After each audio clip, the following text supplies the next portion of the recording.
Hello అండి, అందరికీ నమస్తే. వెల్కమ్ టు జానకమ్మ మాట ఛానల్.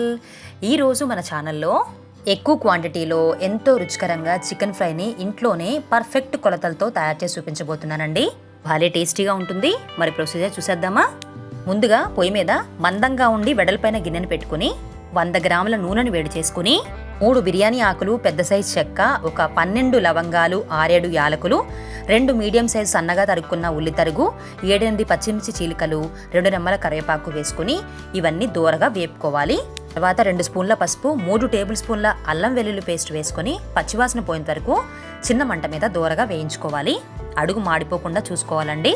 ఇలా పచ్చివాసన పోయేంత వరకు వేపుకున్న తర్వాత కడిగి శుభ్రం చేసి పెట్టుకున్న 2 కేజీల చికెన్ ముక్కలను కూడా ఇందులో వేసేసుకోవాలి. చికెన్ని శుభ్రం చేసుకునేటప్పుడు ఉప్పు, పసుపు, నిమ్మరసం 3 కలిపి శుభ్రం చేసుకుంటే గనక ఎటువంటి నీసు వాసన లేకుండా చాలా ఫ్రెష్గా ఉంటుందండి.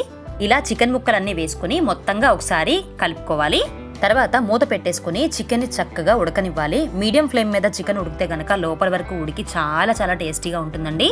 మధ్యలో ఒకసారి మూత తీసి అడుగు మాడిపోకుండా ఒకసారి కలుపుకోవాలి. చూసారా, చికెన్లో వాటర్ కూడా తగ్గిపోయి చక్కగా ఉడికిపోయింది. ఇప్పుడు దీంట్లో రుచికి తగినంత ఉప్పు వేసుకోవాలి.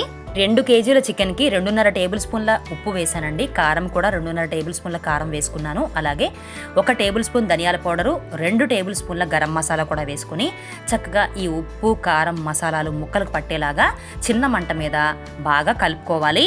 మనం చికెన్ ఫ్రై చేసుకుంటాం కాబట్టి వాటర్ అనేది అసలు పోయకూడదండి.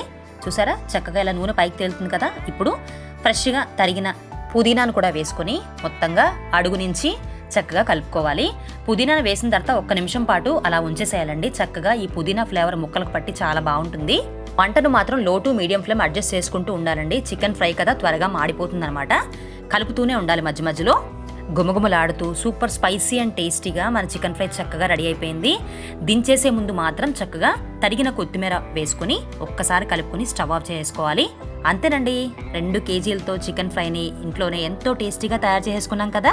అన్ని రకాల రైస్ ఐటమ్స్ అలాగే చపాతీ, పుల్కా, రోటీస్లో కూడా పర్ఫెక్ట్గా సెట్ అయిపోతుంది. నచ్చితే ట్రై చేసేయండి. Thank you for watching.